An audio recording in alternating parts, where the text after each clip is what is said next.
Halo teman-teman, di video ini kami sedang berkunjung ke sebuah peternakan ayam di Kabupaten Magelang, lebih tepatnya di peternakan Al Ayam Grogol, Kecamatan Grabak, Kabupaten Magelang. Berikut ini adalah video wawancara kami dengan salah satu pihak dari peternakan Al Ayam tersebut.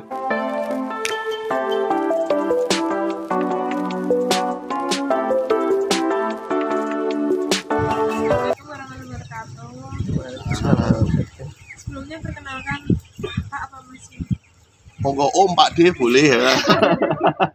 Sebelumnya perkenalkan Mas, saya Sri Perwati dari Universitas 3 dan teman saya Januar Arif Aryadi juga dari peternakan Rotidar.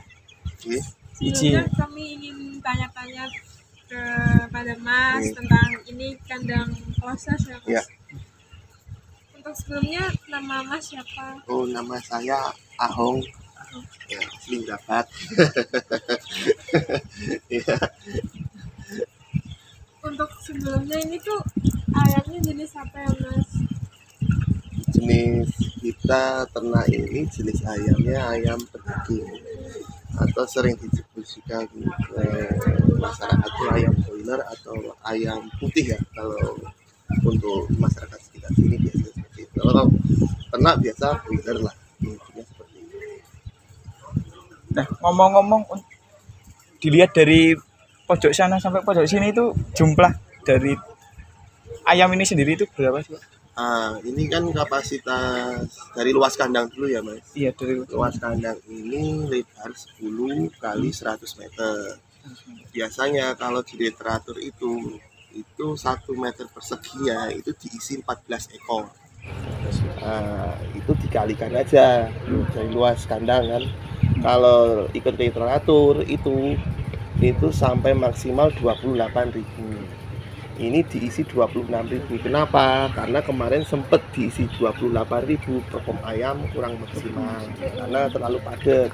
Makanya ngikutin iklim aja siklus kondisi ayam seperti apa sekarang, produksi dari bibitnya seperti apa. Kemarin nyoba trial kan biasanya cuma 24, 25, 26 aja di populasi 28.000, ternyata kurang perform.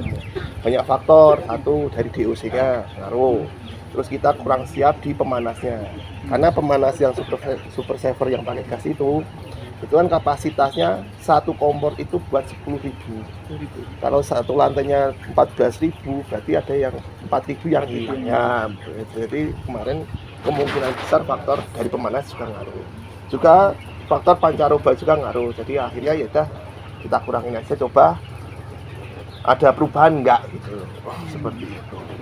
Untuk sebelum diisi DOC ini ada nggak Mas sanitasi gitu? Oh ya, yang perlu diperhatikan untuk peternak biasanya kan pra-check-in itu utama. Artinya kalau kandang baru sih biasanya nggak kasih desinfektan nggak masalah, tapi kalau udah beroperasi itu wajib hukumnya. Jadi pra-check-in itu memang harus teliti. Salah satu contoh, nyuci kandang, semua cuci pakai sabun, nipel cuci, terus alas ini kan pakai terpal loh Mbak, kita cuci. Habis cuci ada pakan cuci semua, udah bersih semua, baru disemprot disinfektan. Nyucinya di mana Mas? Oh, kalau ini langsung nyuci sini. Oh, langsung di sini. Kalau ada pakan nanti dikeluarin, terus kalau terpal ini nanti dikali deket Candi Umbul itulah. Kalau jenengan pernah ke Candi Umbul ya dari situ kita nyucinya. Setelah ini cuci semua udah bersih semua, baru kita semprot disinfektan. Satu semprot serangga dulu biasanya, semprot serangga itu setelah sehari baru semprot disinfektan. Selangnya 1 hari. Ya terserah, tergantung kita jadwal check-in-nya kapan nih ya. Kita kan menentukan gitu biasanya. Kendalanya utama itu biasanya pengen setahun bisa 7 kali, biasanya 6 kali itu terkendala di masalah sekam buangnya, karena sekam itu harganya naik turun.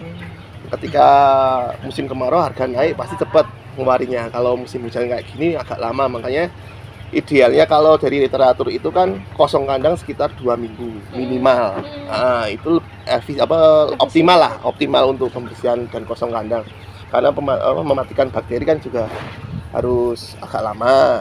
Terus untuk disinfektannya ketika udah bersih semua itu biasanya formalin, terus baik clean, super pel itu yang ada pen oilnya itu, karena pen oil itu bisa menghambat bakteri dari gemuruh. Terus pewangi seperti itu. Dicampur jadi satu. Campur jadi satu. Gitu. Terus selang sehari atau 2 hari baru masukin sekam. Itu pasang untuk brooding plastik lah. Tuh. Nah, untuk ayam kecil biasanya per nipel itu 30 sampai 50 ekor untuk kapasitas luas brooding lah gitu. Untuk pakannya sendiri berapa kali? 2 kali, Mas? Untuk pakan ada 2 metode. Ada yang 1 kali, ada yang langsung di full. Full dalam artian kan tiap hari kan ada standar pakan yang diberikan dari kantor. Kita ngacu itu dulu pas brooding. Setiap fase juga beda, Pak? Setiap hari itu pasti meningkat pakannya sesuai dengan kebutuhan ayam, dan ADG ayam tiap hari itu naiknya berapa gram per hari ya, gitu. Ketika kita ngikutin, biasanya sih kalau ayamnya bagus toleransinya, ketika pakan ngasihnya agak lebih, biasanya bobot juga over banding lurus lah gitu ketika DOC-nya bagus. Tapi ketika DOC-nya kurang perform, ketika pakan itu dikasih banyak, bobot ADG tiap harinya nggak sesuai standar gitu. Makanya ada metode ketika ini lalu kayak di FTR itu udah ini udah over, udah kita besok hitung lagi per hari, kan ada rumusannya, ngitung pakan, standar pakan sesuai dengan bobot, sesuai dengan populasi, berapa gram kah hari ini bobot rataan berapa, itu harusnya makannya makasih pakan ayam itu standarnya berapa, nah, itu biar efisien. Banyak peternak yang baru itu kasus itu kasih pakannya terlalu over, jadi pakan yang diberikan itu tidak banding lurus dengan bobot ayam pertumbuhannya gila gitu. Kalau ayam besar amannya itu tuh bobot ayam itu per harinya itu sekitar 90 sampai 110 gram naiknya. Nah, itu. Berarti untuk pertambahan bobot itu setiap hari ditimbang apa? Ya, kalau kita kan maksudnya nggak ngikutin standar SOP banget, itu kira-kira kan nggak ngikutin PPL, tapi ketika kok ayamnya kurang perform ya kita nimbang sendirilah gitu kan. Ini nimbangnya bobot ini sekarang anggap aja 400 gram. Kita ngitung pakan yang dikasihkan ke ayam masih masuk enggak, apakah under. Kalau standarnya ibaratkan 500 gram nih, 400 gram nih, kita hitung pakannya, ternyata pakan itu under, berarti aman gitu. Paling cuma mundur di panennya aja. Apa efek mundur panen? Operasional berarti naik kan, listrik otomatis, terus kasih makan anak-anak itu tiap pasti naik gitu aja sih. Tapi kalau biasanya kalau ini di sini ke belakang itu spesialis under, Mas. Jadi kalau under 3 hari itu udah kaget ayam gitu, karena pasti pakan itu under gitu loh. Ya semoga aja katanya anak kandang di sini kayak Mas Yuli ini over ya, semoga aja sesuai dengan argumentasinya Mas Yuli kan. Sebelumnya kan ini usaha dari usaha mitra ya, Mas. Nah, dari DOC-nya juga, pakannya juga dari sana apa gimana? Jadi kalau yang sistem mitra itu kita cuma menyiapkan kandang saja. Menyiapkan kandang, oke, terus operasional kandang kayak apa? Pemanas, gas, siapkan. Terus gaji ABK, terus listrik, solar budget itu utamanya seperti itu. Selain itu lebih untuk pakan, obat, terus DOC itu dari PT, dan menjualnya pun dari PT. Kita nggak bisa jual, cuma asalnya pembesaran aja di sini, nanti yang pihak PT yang jualin seperti itu. Untuk ini, Mas, nipelnya ini tekanan airnya ada nggak diatur gitu? Kalau PT besar, Malindo, Pokpan, itu tekanan per menitnya itu paling nggak kalau nggak salah loh, kalau dulu kan saya pernah ikut Pokpan, itu 1 menit itu tetesannya kalau nggak salah sekitar 50 tetesan per 1 menit gitu. Atau sloki kecil itu, Mbak. Jadi 1 menit itu bisa menuin itu enggak gitu. Kalau Pokpan itu biasanya sebelum check-in kita ngetes dulu tekanan air dulu. Biasanya pakai regulator tambahan. Kandang 100 meter itu pasti di tengah itu kasih regulator buat ngatur tekanan air. Seperti itu. Karena katanya dari pihak Pokpan itu jangan terlalu keras. Apa Iya. namanya sini? Sininya. Biar nggak ini. Tuh. Malindo pun seperti itu. Biasanya kalau dari Pokpan sebelum check-in juga diukur tekanan anginnya juga. Angin kipas 1 tekanan berapa, terus semua angin semua blower dinyalakan semua, dicek pakai alat. Pakai termometer nggak Mas ini di dalam kandang? Sempat pakai, tapi sekarang karena maksudnya anak-anak udah paham ini ayam nyaman tuh seperti apa. Kadang kan kita patokan literatur nih, kita suhu iklim ruangan iklim luar kita nggak tahu. Kita setting di suhu 32, kalau pas brooding itu biasa ayam masih gerombol. Ini tambahin lagi masih aman, tambahin lagi udah penting, berarti ini panasan, berarti suhu ini sekitar 34.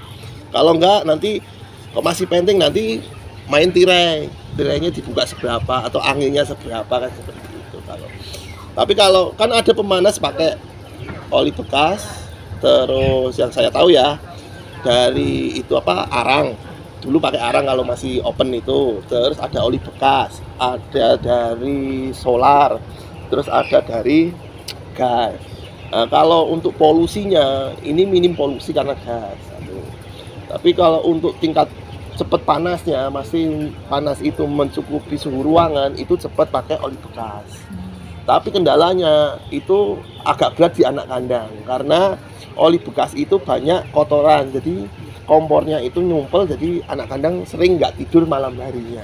Nah, kalau pakai yang gas itu enaknya kita cuma ngontrol suhu ruangan 36, anggap saja 36. Dan kita pakai 2 sekarang. Satu lantainya pakai 2. Kenapa? Buat pelajaran kemarin nggak optimal broodingannya gagal. Berarti mungkin salah satunya panasnya kurang, mungkin kasih 2. Ayam masuk di suhu 38 dulu, 38 masuk ayam itu udah aktif, tapi penting kita turunin dulu suhunya. Nah, nanti ayam aktif itu pasti ngecek tembolok itu isi. Kalau kekerasan itu kedinginan, terus dicek telapak kakinya. Nah, itu kedinginan. Terus kalau temboloknya cuma isi air, itu kepanasan. Nah, kita nyeting di mana nih biar ayam itu juga makan, juga minum. Nah, sebenarnya di berapa mainnya di sini. Terus untuk pakannya dalam 1 hari itu dikasih berapa dalam ini Mas? Jadi gini Mbak, tiap brooding kan beda-beda. Kemarin, brooding pertama piro 12 plong ya? 14 plong. Kali brooding 14 plong. 14 plong. Jumlah wadah pakan itu berapa per 1 meter perseginya nanti dikali kan. Standar pakannya berapa? Kalau asarannya 6 sak lah. Ya udah. Per galon itu 6 sak itu dibagi jumlah galon semua itu. Jadinya paling enggak sekilonan lah, anggap aja gitulah. Jadi bobot standarnya ayam itu masuk dengan recording yang ada di kantor gitu loh. Karena standarnya itu kita ngikutin standar dulu 6 sak. Oke, 6 sak. Berarti dibagi semua. 6 sak itu bicaranya itu bisa memenuhi wadah pakan itu. Nah, nanti pagi kita ngecek lagi mana nih yang sering habis. Biasanya ayam ngumpulkan di pinggir. Ketika suhu itu agak turun di pinggir, kita ngecek mana yang pakan sering habis. Ketika sering habis pagi dijok lagi sampai sore.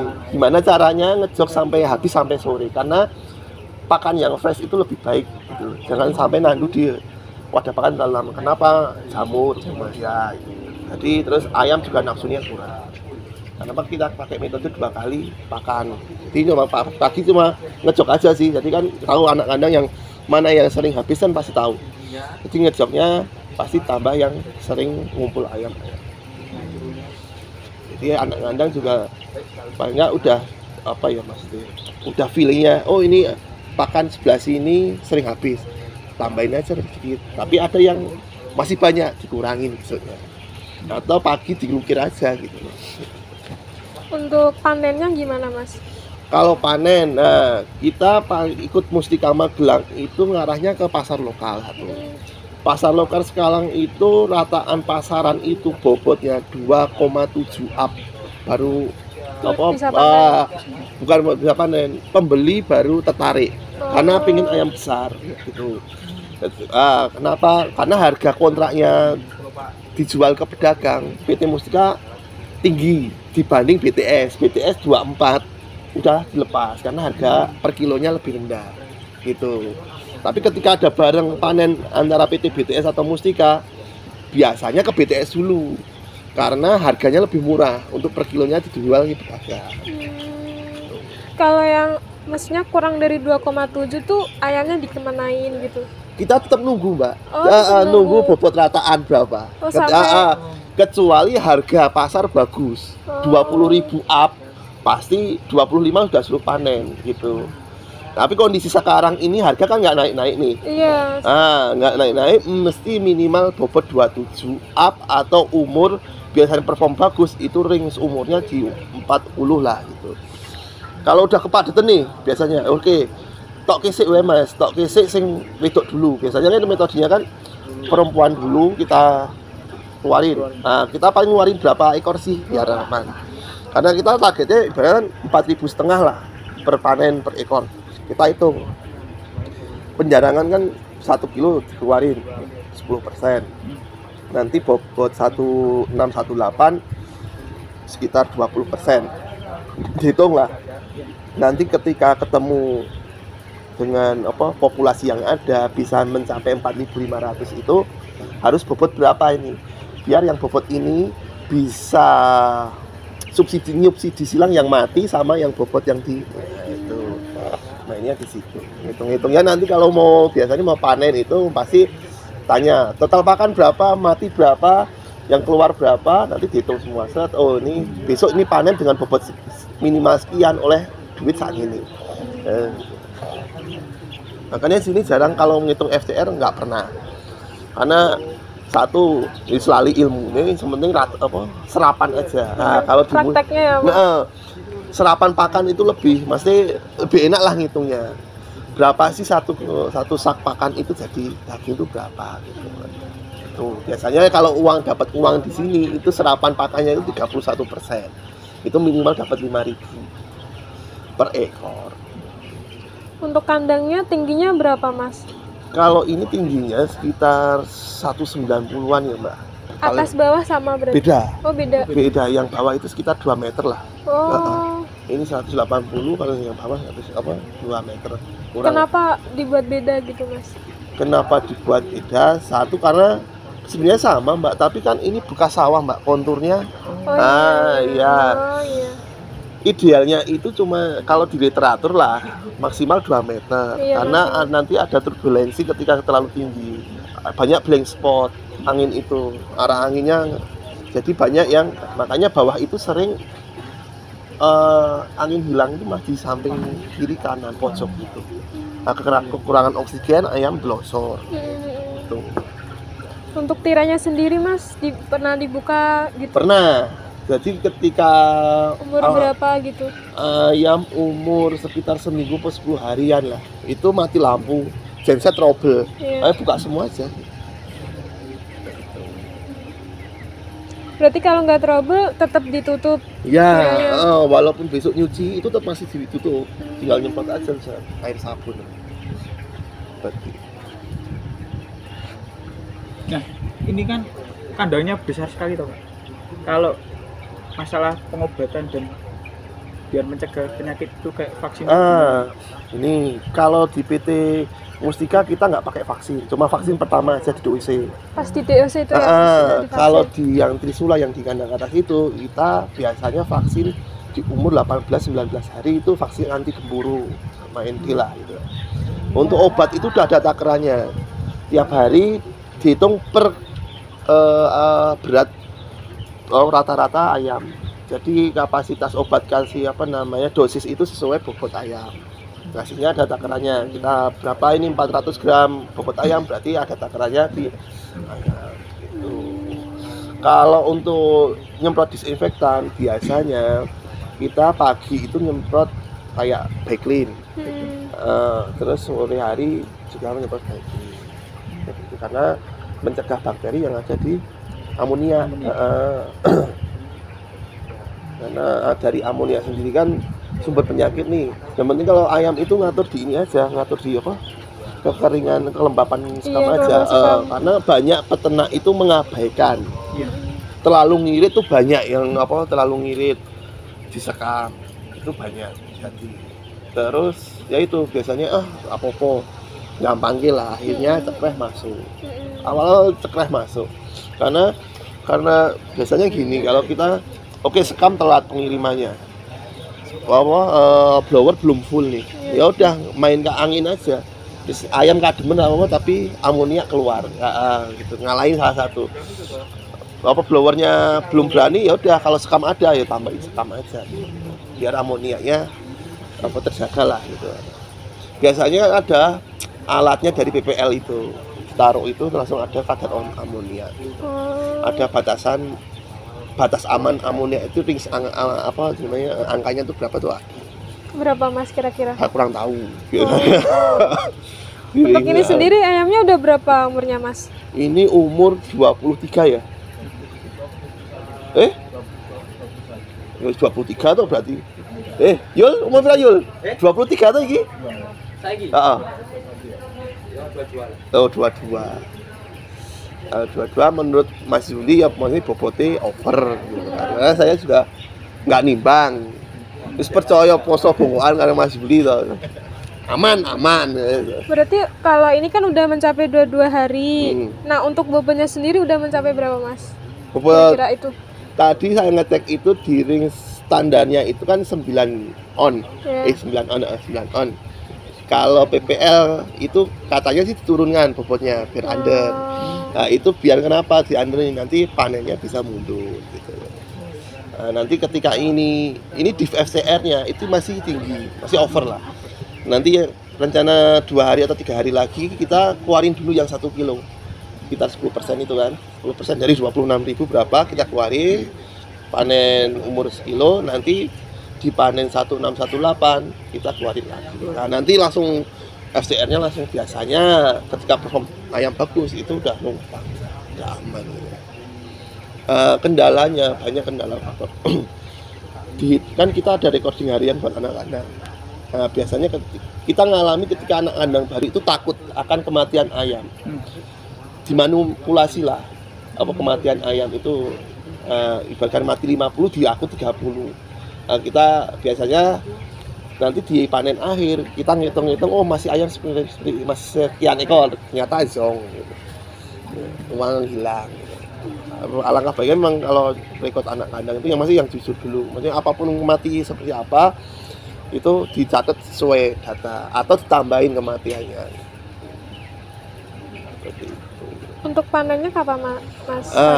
Untuk panen kalau ini bobot ini bagus, masih perform ini masih seperti inilah. Ini perkiraan kalau harga pasar itu standar di bawah 19.000 itu kemungkinan besar minimal umur 42 berarti sekitar 20 hari lagi. Ketika harga bagus paling nggak umur 38 berarti ini 22 berarti kurang 16 hari lagi kita panen. Seperti itu. Pagi apa malam Mas? Biasanya gini Mbak, PT itu kalau Mustika termasuk besar biasanya ngirim dulu yang truk yang panen 3 ton sampai 3,5 ton. Nah, itu biasanya kita tanya dulu nih mau muat kapan atau kirim gimana. Kalau ayam itu dikirim di Jakarta biasanya muatnya habis maghrib gitu atau habis isya biasanya seperti itu. Nah, kenapa? Biar proses pengirimannya ayam itu nanti di jalan nggak terlalu panas biasanya stres. Tuh. Kalau terus bakul lokal ya dari jam 9 sampai jam 11 malam biasanya. Panennya tinggal biasanya PT itu tanya mampu berapa ton kandang itu ngeluarin. Gitu. Kan kita juga narik ke tenaga juga yang panen kan. Kita pernah 15 ton pernah 20 kemarin sekitar 22 ton juga pernah sekali langsung habis nah. Tapi kalau sini biasa rata-rata panen itu 4 hari lah, lamanya panen itu 4 hari tergantung serapan. Kalau harga ini sekarang masih bagus, besok udah ada tren turun langsung buka semua, biasanya seperti itu. ketika ayam udah sakit gitu Mas, diseleksi apa tetap di kandang ini? Nah, sakitnya apa dulu Mbak? Gitu. Atau kalau masih cekreh biasanya masih aman lah gitu. Tapi kalau udah parah kayak ngeluh kayak apa ya namanya itu meriang yang tidur sambil berdiri itu kita keluarin. Oh, ada yang Ya, tidur ada. berdiri. Terus kalau yang parah banget yang senot gitu, nah, itu mata berair kita keluarin, pilek kita keluarin. Biasanya angka yang nular itu tinggi nggak Mas? Pas penyakit gitu kayak gitu. Gini, jadi kan kita mengidentifikasi sebuah penyakit kan kita biasanya kalau pertama yang simpel dulu ayam sekreh lah. Ayam sekreh itu dipengaruhi satu kecepatan angin, ketika amonia kecepatan angin sama kepadatan. Nah, itu yang faktor pengaruh. Ketika dari amonia kita dandani dulu lah, tabur sekam, ya, terus kasih obat. Biasanya obatnya cuma kasih kayak Backlin itulah di air minum. Sehari 2 hari udah kelar, berarti cuma ketemu nih, berarti air amonia.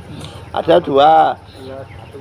Mas, ini amonia jebur karena kepadatan, dilebarkan lagi lah. Kalau masih ada space kan, ya udah kita ganti sekamnya, kita tabur sekam, tambah pelebaran, tambahi angin. Dan mainnya seperti itu. Tapi kalau udah parah banget ya obat masuk, akhirnya nanti dari cekreh, mata berair, senot, terus pilek. Nah, itu udah CRD yang parah kan. Nah, itu ya paling enggak 2 hari sekali ganti terus sekam itu.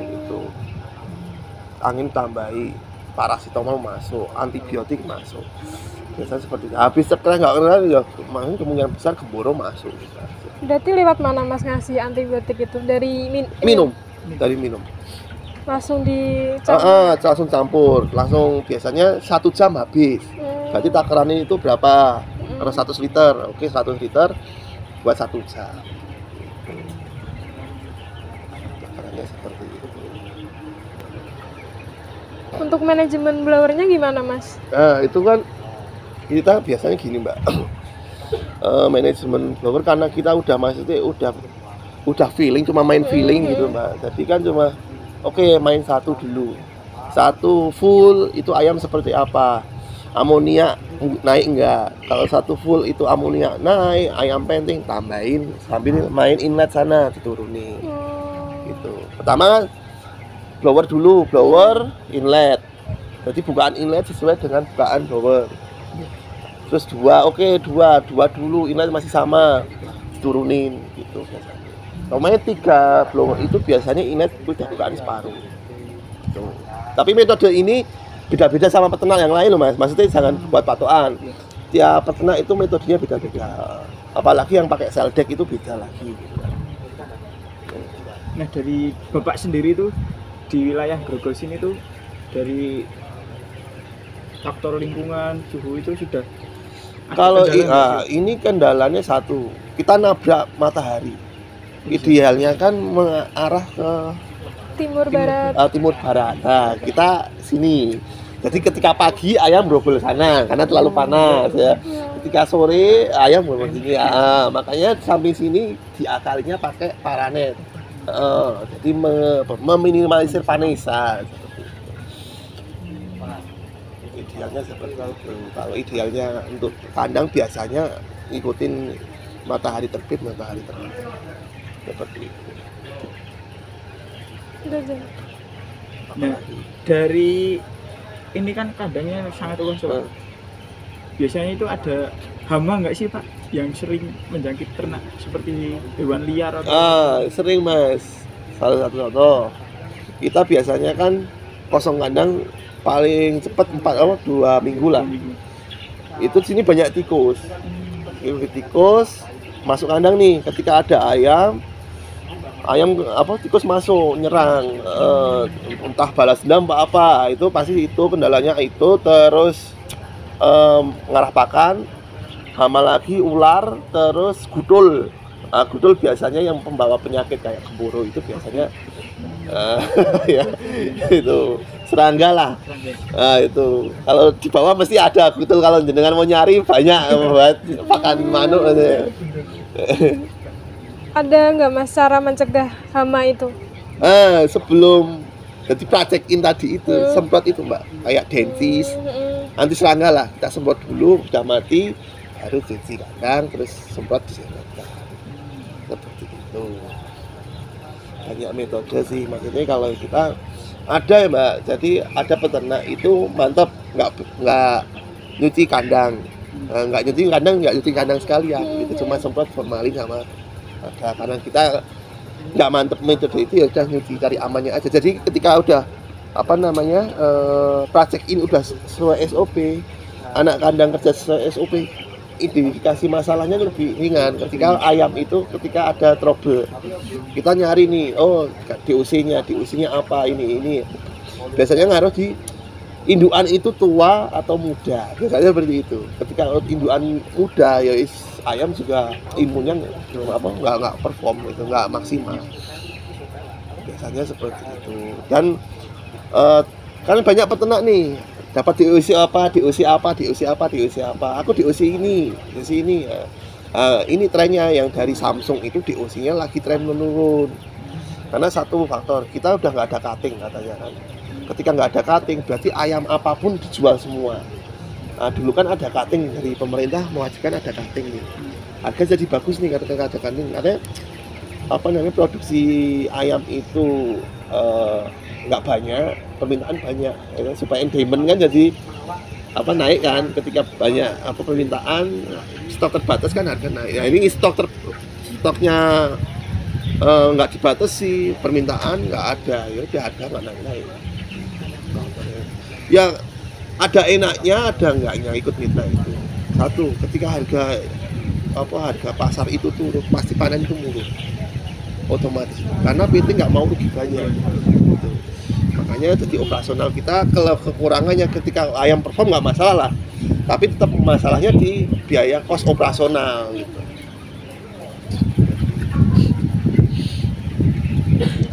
Sudah Pak, mungkin cukup sekian Pak sesi wawancara kami. Informasinya sudah cukup lengkap. Cukup ya. Ya semoga bermanfaat lah dari jenengan. Makasih ya Pak. Jangan kapok mana ketika pengen dengan dari universitas fakultas peternakan, ya mintanya peternak itu ada inovasi biar pakan itu performnya, karena kan kita nggak tahu nih kualitas pakan itu apakah ada labnya, terus kita bisa nguji lab pakan itu sesuai dengan komposisi kita kan juga nggak tahu. Kita kan susah jadi peternak kan, mau tahu ini katanya pakan itu kualitas grade B, ya grade A lah, sesuai dengan komposisi enggak sih, 5% mineral ini persen, kan kita nggak tahu. Cuma waton, oh ya tak terima pakan AP, merek AP, tapi kenyataannya di lapangan itu biasanya banyak faktor jadi perform ADG ayam itu ketika ganti pakan. Nah, paling nggak kan ketika bisa, ya masih dari kalangan akademisi lah, bisa men-treatment gimana sih ketika sekarang harga pakan naik, oke. Bisa tahu komposisi ayam, pakan ayam itu loh maksudnya. Kendalanya peternak itu seperti itu, biasanya oh pakannya bagus, tapi dalam kenyataannya kita tuh nggak tahu kandungan apa sih yang berapa, yang ideal untuk ayam broiler itu berapa gitu kan. Itu kendalanya seperti itu. Makanya bisa ada dipikirkan teman-teman yang sekolah di peternakan, apakah formulanya apa gitu kan. Itu. Terima kasih ya Pak untuk ilmunya, semoga bermanfaat bagi kami. Aku tutup dulu sesi tanya jawab ini. Wassalamualaikum warahmatullahi wabarakatuh. Waalaikumsalam warahmatullahi wabarakatuh.